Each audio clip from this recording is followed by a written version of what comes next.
Welcome to the channel, guys. Today I'm going to go in great detail and talk how you can actually create a limited liability company in the state of Kentucky. Now, one of the main things you need to understand, there's three methodologies that you can follow. The first one is that you can actually get a limited liability company set up online. The second methodology is that you can do it offline. And the third method is you can actually get someone to do it for you. I'm going to go in great detail today and give you a complete breakdown of all the three methodologies. The first one, obviously, is the one that you can actually do it yourself. There's a website called sos.ky.gov. This is the official state website that you have to head over. Now, this gives you a complete breakdown of the business filing information from forming a business entity. What are the things that you need to keep in mind? How to reserve a name as well? And then what are the steps that you need to take to form a business entity? Now, one of the major things that we're going to look at in today's video is EIN, which is the employer's identification number that you need to have. I'm going to cover that later on in the video, but the first thing I'm going to show you is the methodology that you need to understand, that if you actually want to get it done online, you have to go over where it says form. Once you click on this, you'll go to the next page where we talk about the business forms. Now, there is the online electronic file that you can do,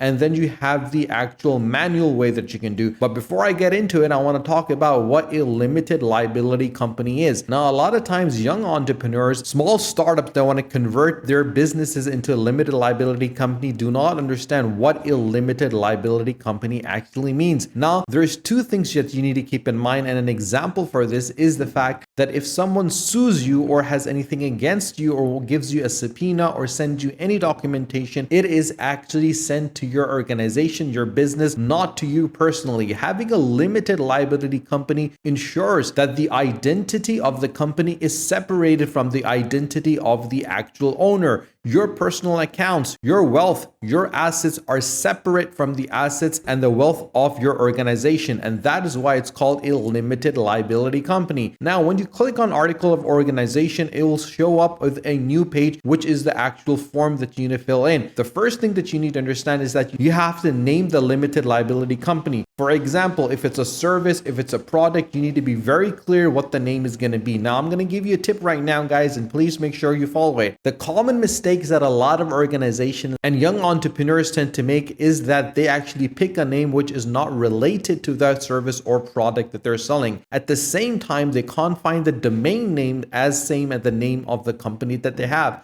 nor do they keep the same name for their social media handles. So you have to make sure that the name of the company, your social media handles, and the website tends to have the same name, because if it doesn't, it literally is gonna be a huge problem for you when you start marketing, because you won't be able to market one name. You gotta market three different names, which is gonna cost you a fortune. So getting the name right and then getting a street address for the limited liability company so you can register it. Now, the thing you gotta keep in mind over here is the fact that you need to have a physical location to which individuals or organization can send legal information to. Now, a lot of times I get questions where people say that we have an e-commerce website, we're working from home or from some other place. You need to have an actual business address. It shouldn't be your home address. It should be a physical location. It should be a small office if you don't need a big place, but it needs to be an actual place, and you need to register it. Then you have to have a registered agent. Now, this is a question, and this is something that I get asked a lot. I'm going to cover it in my next part after I show you the online version of it, because a registered agent is very important. And this is an individual that obviously is crucial for your business, especially at the initial stages. After you've done it, you have to fill the Article 3 and 4 and make sure you go through all this information. You sign it, you put your name, and you put the name of the registered agent as well. Now, over here, you have the filing instruction for the article of organization. I highly suggest you look through the name, the registered office, the consent of registered agent, the principal office address, the document delivery, the management, the veteran-owned businesses, and who can actually sign, with the effective date and time of the signing, with the filing fee, which is going to be $40 to be made out to the Kentucky State Treasury. The mailing address is available, the office location is available, and you can contact information and name availability by searching over here, and you can visit their website and you can call them as well. And all future documentation requirements requirements and deadlines for the annual report should be with the Secretary of State between the 1st of January and June 30th of the year following the calendar in which the corporation is formed. Now, after you've done it, you can head over to and get your employer identification number. Now, the most important thing after you've done all of that is you have to head over to and get your EIN number, which is your employer identification number. There are 3 steps that you got to keep in mind. The first one is you have to determine if you're eligible. You can only apply for an EIN online if your principal business is actually located in the United States or in the US territory. And the person that is applying online must have a valid taxpayer identification number. And you are limited to only one EIN per responsible party. So once you actually get your eligibility right, then you go to the next step. Now, this is crucial that you guys understand this, because in step number 2, you must complete the application in one session. That means that you need to have all your documentations ready with you, because once you sit down to put all that information in, it should not take you more than 15 minutes per section, because if you exceed the time limit of 15 minutes,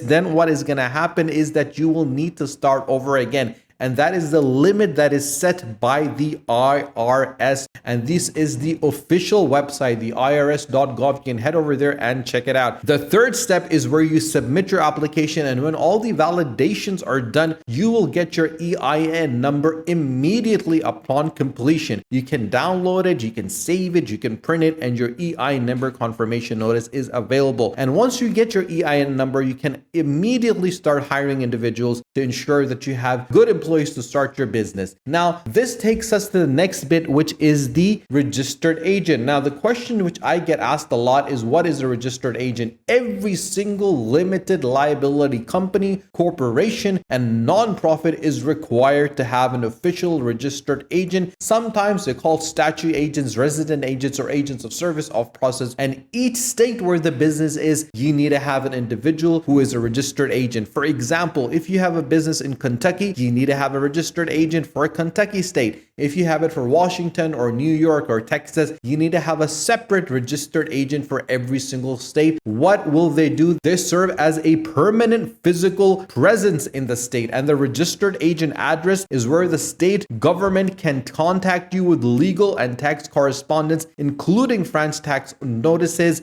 notices of registration, required annual report forms. And obviously, once you have all of these things, an individual that takes care of the correspondence, the communication with legal bodies such as the government or the bank, you'll be able to have a peace of mind. Because when you are running a business, one of the major things which people don't tend to keep or emphasize much on is the fact that you need to stay up to date and need to contact information and reply back to any question that comes from any legal body. And as a registered agent, they know who they need to reply back to, what they need to say, and when they need to say it. Now, if this seems quite overwhelming for you, you can always head over to a website that is called Incfile.com. This is the easiest way to set up and manage your business. You can join over 800,000 businesses that have been launched with Incfile since 2004. They will help you start your new company, give you the right structure, help you manage state compliances, and they also have registered agents in the US. In 4 simple steps, you'll be able to start your organization and get everything sorted out. So you head right back up and go start my business. Once you click on it, you'll be taken to the next page where you will select the sort of business you want. In this particular video, we're going for the limited liability company,